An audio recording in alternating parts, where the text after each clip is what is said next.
Hello दोस्तों, welcome back my YouTube channel. आज मेरे पास एक एम्पलीफायर रिपेयर होने आया है आहुजा का BTZ 700। तो ये एम्पलीफायर दोस्तों, कस्टमर का कहना है एम्पलीफायर पूरा वर्क कर रहा है, चालू है, मतलब कि चालू कंडीशन में है। और इसके जो ये आप देख पा रहे हो स्टूडियो और मोनो का जो सिलेक्टर स्विच है ये भी काम कर रहा है, परंतु इसकी वेस्टेबल कोई भी काम नहीं कर रही है। चाहे आप इसको मोनो पे करोगे तब भी नहीं, स्टूडियो पे करोगे तब भी नहीं। तो मैंने इसलिए वीडियो लंबा ना होने के कारण इसको पहले से ही खोल के रखा है। तो चले हम आगे चलते हैं वीडियो में, देखते हैं इसकी समस्या क्या है, समस्या का समाधान करते हैं। तो आप बने रहिए मेरे साथ आगे वीडियो में। तो दोस्तों, मैंने एम्पलीफायर को ऑन मतलब ओपन कर लिया है और मैं इसको बता देता हूँ। मुझे बोल के गए थे जिनका है, बोले भैया मैंने ये जम्फर करके इसको एक ही लाइन से दोनों जोन में से ऑडियो चाह का निकालना, जैसे मोनो पे चलता है उस टाइप में उनने खुद ने घर पे किया था, वो मुझे बता के गए। बहुत अच्छी बात है। ये देख लीजिए जम्फर। तो चलिए मैं इसको टेस्ट करके दिखाता हूँ कि इसके वाकई में वेस्टेबल काम कर रहे हैं या नहीं कर रहे हैं, तो लोग फिर कमेंट्स करेंगे। तो इसके लिए मैं मशीन को ऑन करूँगा, देखते हैं इसमें क्या प्रॉब्लम है। इसके लिए हमें ये एक जोन का ये है जहाँ पे 30 से 32 वोल्ट आते हैं, मान लो 35 वोल्ट भी आते हैं, वो सीरीज में है, इस कारण 30-32 वोल्ट वोल्ट बताएगा। तो उसको हम मल्टीमीटर से टेस्ट करेंगे यहाँ पे वोल्टेज आ रहे हैं या नहीं आ रहे हैं, क्योंकि यहाँ पे वोल्टेज नहीं आएंगे तो हमारे ड्राइवर बोर्ड जो होता है उस पर वोल्टेज जो 78-18 IC होती है उस पर नहीं जाएगा, और उस पर नहीं जाएगा तो जाहिर सी बात है वेस्टेबल काम नहीं करेंगे। तो पहले हम वोल्टेज चेक करते हैं।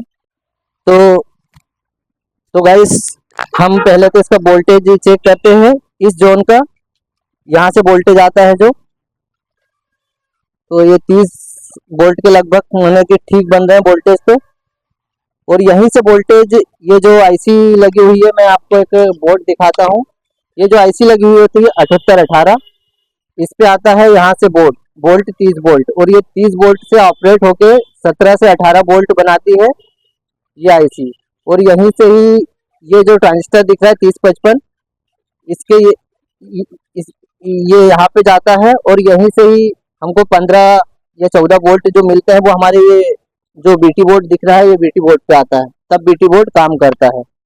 तो चलिए पहले तो हम इसके वोल्टेज नापते हैं। यहाँ तो वोल्टेज ठीक है, इसके लिए हमें 78-18,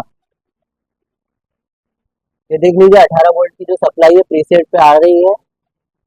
और ये जो वायर दिख रहा है, थोड़ा पास से दिखाओ, ये जो वायर दिख रहा है जैसे मैंने दिखाया था, यहाँ पे एक ट्रांजिस्टर लगा हुआ है 3 टांग का। तो ये जो वायर है इस पे वोल्टेज 16 वोल्ट आ रहे हैं, यही 16 वोल्ट, ये देख लीजिए आप, पास से दिखाओ थोड़ा, ये जो रेड से गए ये प्लस 16 वोल्ट, ये हमारे इस वाले बोर्ड पे जाएगी जो BT बोर्ड है। तो हमको इस पे वोल्टेज चेक करना जरूरी होता है कि यहाँ पे वोल्टेज आ रहे हैं या नहीं। तो मैंने माइनस की बॉडी में अर्थ कर दी है, अब मैं देखता हूँ यहाँ पे वोल्टेज आ रहे हैं या नहीं।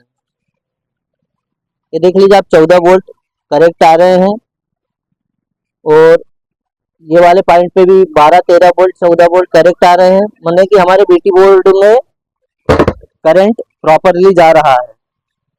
तो हम पहले तो BT बोर्ड के जो 18-15 ट्रांजिस्टर या 548 जो भी लगे हैं, हम ये सारा पैनल जो है सामने का ओपन करेंगे, तब मैं बताऊंगा कि इसमें या तो ट्रांजिस्टर की भी मिस्टेक हो सकती है या और कोई भी वॉल्यूम की भी मिस्टेक हो सकती है, क्योंकि कभी कभी वॉल्यूम भी कट जाते हैं, इस कारण ये प्रॉब्लम इशू होती है। तो चलिए थोड़ा वीडियो स्किप कर करके बनाना पड़ेगा, नहीं तो वीडियो ज़्यादा बड़ा हो जाएगा। तो गाइस, आप वीडियो में देख रहे हो, मैंने इसके सामने का फ्रंट पैनल मैंने की डायल खोल लिया है, और ये कुछ ऐसी पोजीशन में है जो आप वीडियो में देख पा रहे हो। तो हम सबसे पहले क्या करेंगे, एक पीस ये, 2-3 और ये 4 पीस, इसमें 18-15 लगे हैं, मैंने इसको पास से देखा था। मैं जब ओपन करूंगा तो आपको कैमरे में दिखाने की कोशिश करूंगा। तो सबसे पहले तो हम ये ट्रांजिस्टर चेक करते हैं, पर मुझे नहीं लगता कि ये ट्रांजिस्टर की प्रॉब्लम है, क्योंकि एक साथ दोनों जोन के ट्रांजिस्टर तो नामुमकिन है खराब हो जाए। इसमें हो सकता है और कोई वजह हो, या तो इस बोर्ड पे भी सप्लाई आना जरूरी है, पर मैंने इस बोर्ड से अभी चेक किया था, इस पर सप्लाई पूरी आ रही है 14 वोल्ट। और फिर भी मैं आपको चेक करके दिखा देता हूँ, क्योंकि लोग तरह तरह से कमेंट करते हैं इसलिए। तो चलिए हम चलते हैं मीटर की तरफ। मैं इसके लिए थोड़ा सा वीडियो स्किप करूंगा क्योंकि मैं वीडियो कभी भी लंबा बनाने की कोशिश नहीं करता। तो गाइस मैं इसके चारों ये जो ट्रांजिस्टर आपको दिख रहे हैं, मैंने इनको चेंज किया है। हाथ में लेके दिखा देता हूँ और मैं इनके नंबर दिखाने की आपको कोशिश करूंगा कि ये 18-15 आपको क्लियर दिख रहा होगा। ये 18-15 ट्रांजिस्टर मैंने चारों चेक पूरे चेंज किए हैं ये वाली जोन को। अब हम इसमें सॉन्ग प्ले करके देखते हैं कि हमारी समस्या का समाधान हुआ है या फिर और कोई प्रॉब्लम। तो गाइस मैंने आपको जैसे बताया था वीडियो में ट्रांजिस्टर, मैंने इसके ये सारे ट्रांजिस्टर लाइट चली गई है अभी, पर मैं दिखाने की आपको कोशिश करूंगा। ये सारे ट्रांजिस्टर मैंने ये वाले और इसके भी चेंज कर दिए हैं। अभी ऑडियो का सिस्टम मैंने इसमें लगा के रखा था, अभी मैं ये वाला जोन आपको चेक करके दिखाऊंगा।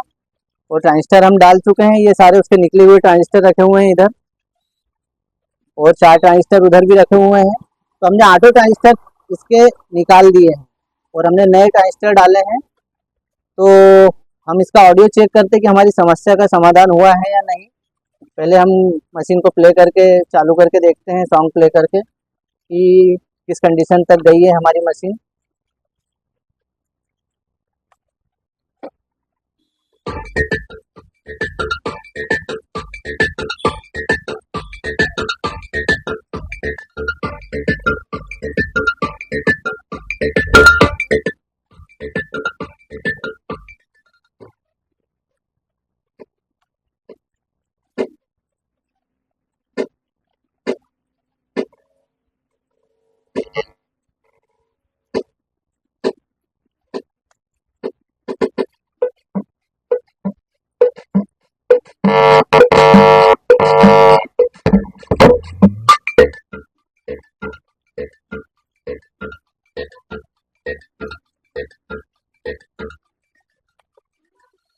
तो गाइस आपने देखा अभी कोई रिस्पांस नहीं मिला मुझे। मैंने सारे ट्रांजिस्टर इस जोन के और इस जोन के भी चेंज कर दिए हैं। पहले मैंने इस जोन में प्ले करके दिखाया था, अभी इसमें दिखाया है। शुरू में जब मैंने इसका बताया था आपको तब पहले इसमें था ऑडियो सिस्टम इस वॉल्यूम को, पर मुझे दोनों में कोई रिस्पांस नहीं मिला। तो हम अब जो आईसी है उसे हम चेंज करके देखेंगे। तो गाइस मैंने इसकी ये वाली जो प्लेट है सिलेक्टर स्विच जिसमें लगे हुए हैं मोनो स्टूडियो और एक zone A zone B zone वाली, तो ये प्लेट मैंने बाहर निकाल ली है जो किट। अब इसमें आपको पास से दिखाता हूँ, एक आईसी लगी हुई है, इसका नंबर है 4066 और ये मेरे पास एक न्यू आईसी है, मैं इसको भी दिखाने की कोशिश करूंगा। 4066 इसको भी पास से दिखाइए।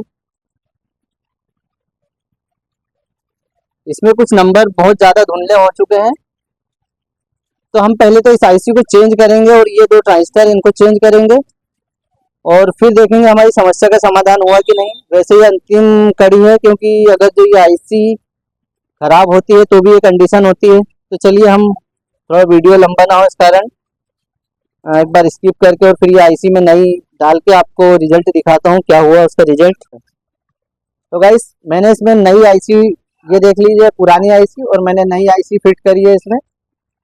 अब इसको हम सोल्डिंग करते हैं और फिर टेस्ट करेंगे कि इसका क्या हुआ रिस्पॉन्स। तो चलिए हम पहले आईसी को सोल्डर कर लेते हैं। तो गाइस हमने ये आईसी चेंज किए हैं और ये उसकी रही पुरानी आईसी।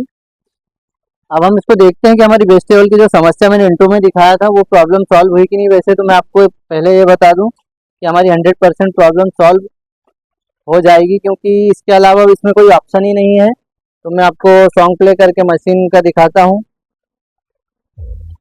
ये देख लीजिए ये वेजिटेबल काम करने लगी।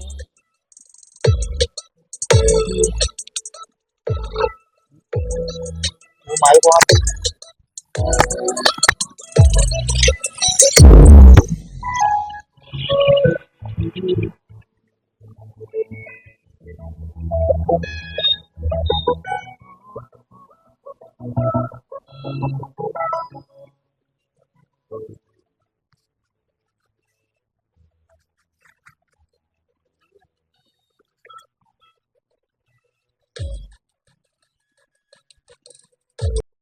तो दोस्तों ये मेरा वीडियो आपको कैसा लगा और वीडियो में मेरे द्वारा दी हुई जानकारी आपको कैसी लगी है अगर जो मेरे द्वारा दी गई जानकारी आपको अच्छी लगी हो तो प्लीज़ मुझे कमेंट करें। और यदि आपके पास भी इस टाइप के एम्पलीफायर या power amplifier S class, A B class, जो भी एम्पलीफायर आप डीजे पे यूज़ करते हो उसमें कोई प्रॉब्लम आती है तो आप मुझे उसका वीडियो बनाकर मेरे व्हाट्सएप नंबर में डिस्क्रिप्शन में दे देता हूँ, उस पर आप सेंड कर दीजिएगा वीडियो। और प्लीज़ दोस्तों मुझे कॉल ज़्यादा ना करें क्योंकि मुझे काम और भी होते हैं। और यदि आपको कॉल करना है तो संडे आप मुझे कभी भी कॉल कर सकते हो। और आपको यदि डीजे लाइट साउंड से जो भी जानकारी चाहिए रिलेटेड वो आप मुझे बताएं, कमेंट करें, तो मैं कोशिश करूंगा कि आपको आपके घर बैठे आपकी प्रॉब्लम सॉल्व करूं। तो मिलेंगे फिर इसी टाइप के किसी वीडियो में। तब तक के लिए जय हिंद, जय भारत। और यदि अभी तक आपने मेरा चैनल सब्सक्राइब नहीं किया तो प्लीज़ मेरे चैनल को सब्सक्राइब करना ना